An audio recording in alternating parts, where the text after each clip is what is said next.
It was a cold, dark winter night when I found myself alone at work, facing a night shift that would haunt my nightmares for years to come. I worked as a security guard at an old, abandoned factory on the outskirts of town.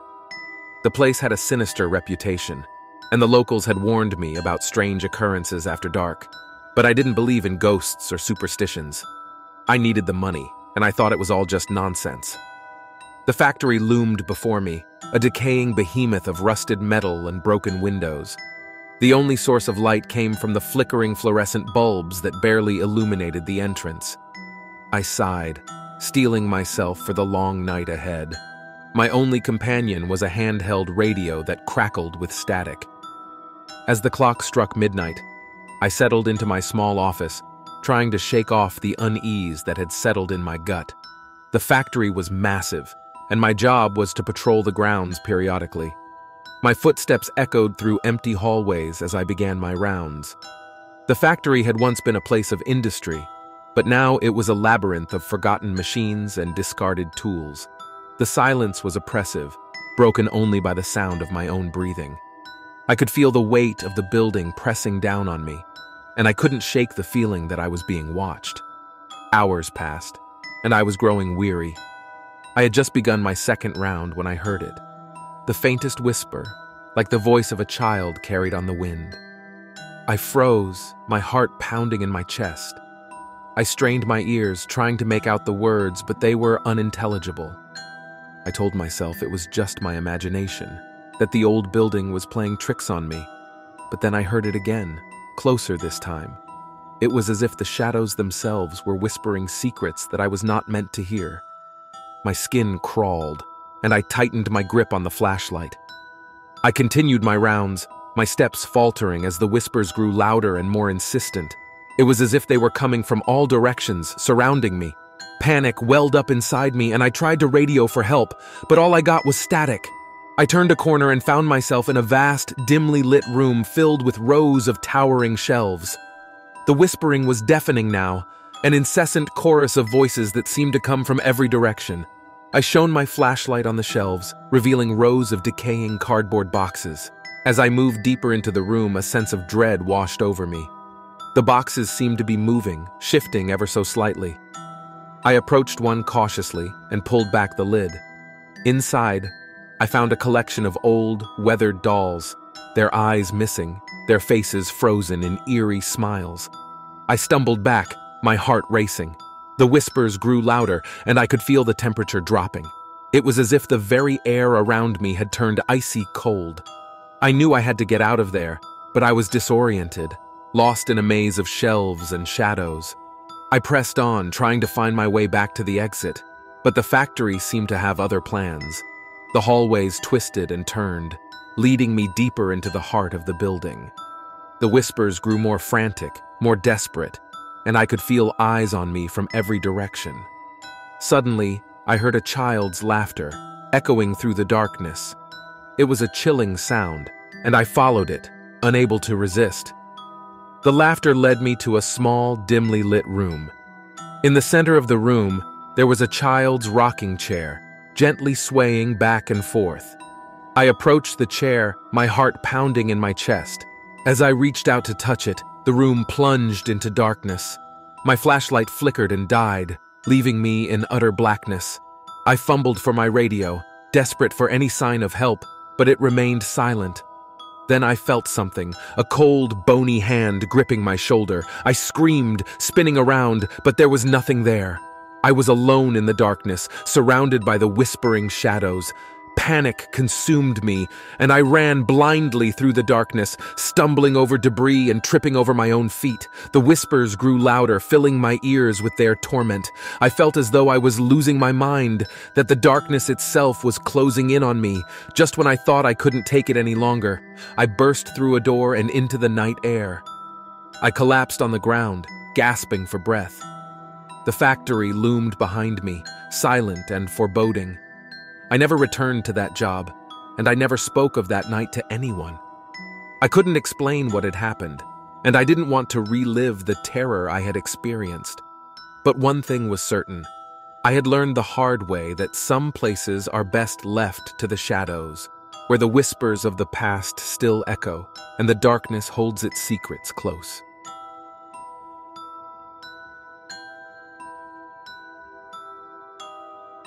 As I stepped into the dimly lit, cavernous factory of Nightfall Industries, I couldn't help but shiver. The clock on the wall read 11:45 p.m., and I was about to embark on another night shift that would haunt me for the rest of my life. I had heard rumors about strange occurrences during the night shifts, but I needed the extra money, so I dismissed them as mere superstitions. Little did I know that this night would change everything.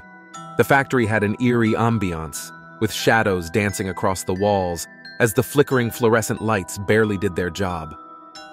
My footsteps echoed through the empty halls as I made my way to the control room.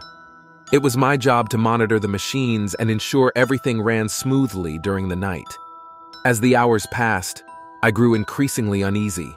The machines hummed and clanked, but there was an underlying dissonance in the air, like a discordant symphony of fear.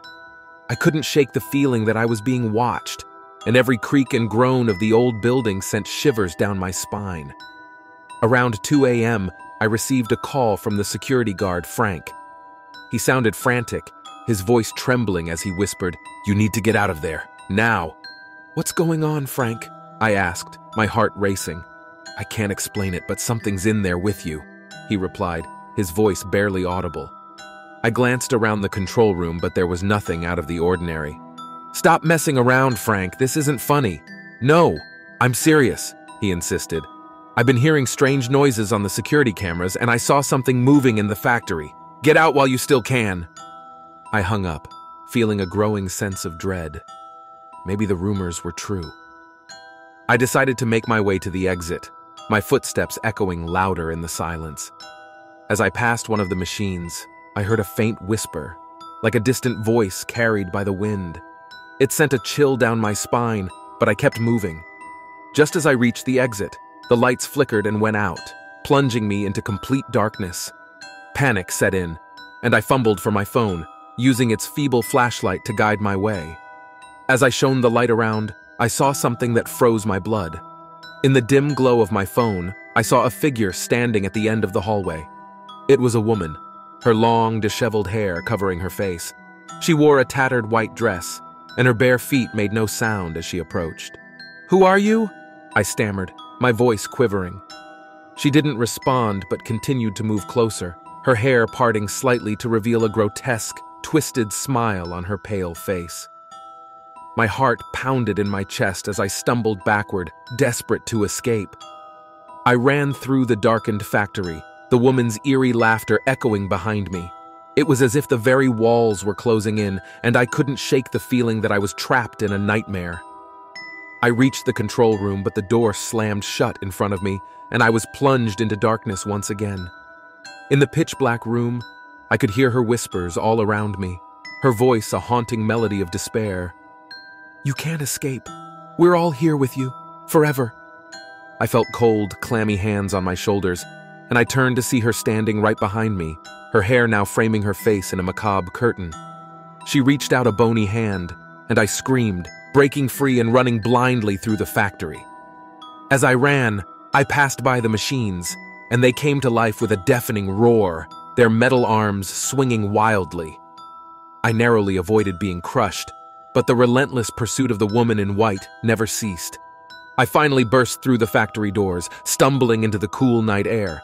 Frank, the security guard, was waiting for me, his face filled with terror. "I told you to get out!" he exclaimed.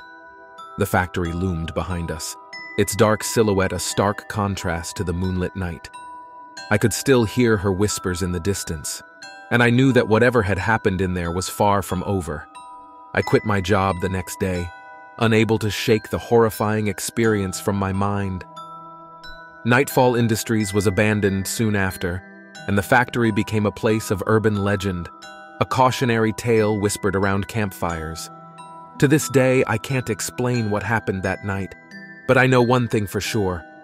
I'll never work the night shift again. The memory of that terrifying night still haunts my dreams, a reminder that some horrors are all too real.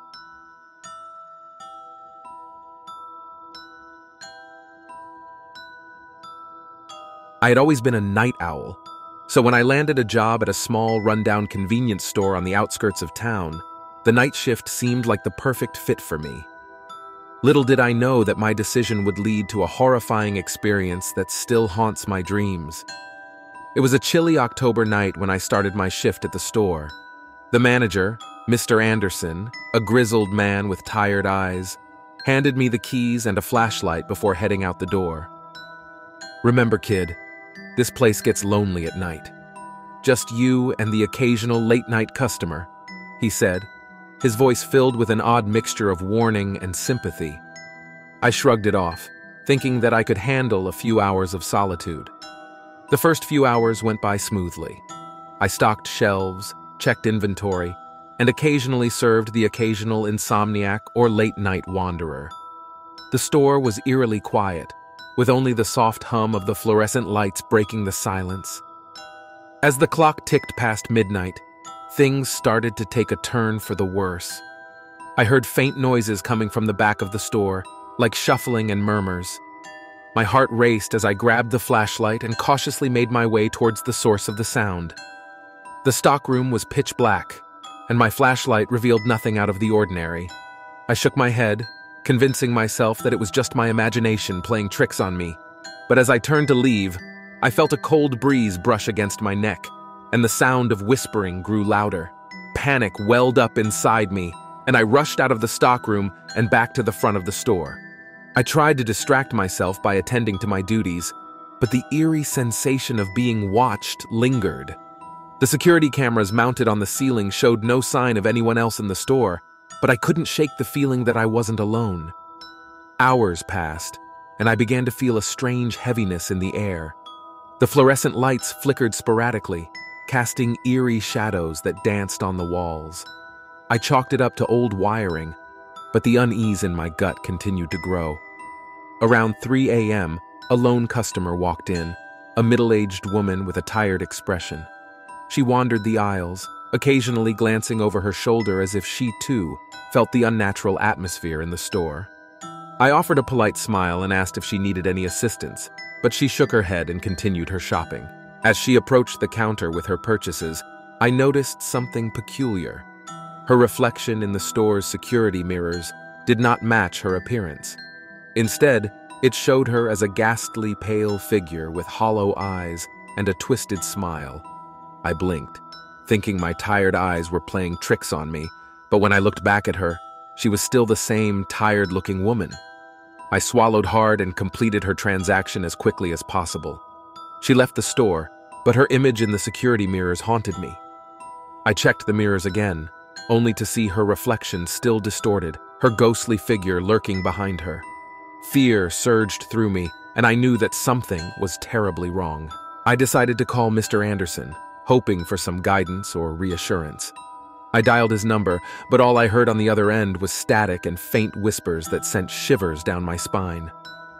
I hung up in a panic and tried to calm myself, convinced that my imagination was running wild. As the night wore on, the whispers grew louder and more menacing. Shadows seemed to move on their own, and the air became thick with an oppressive dread.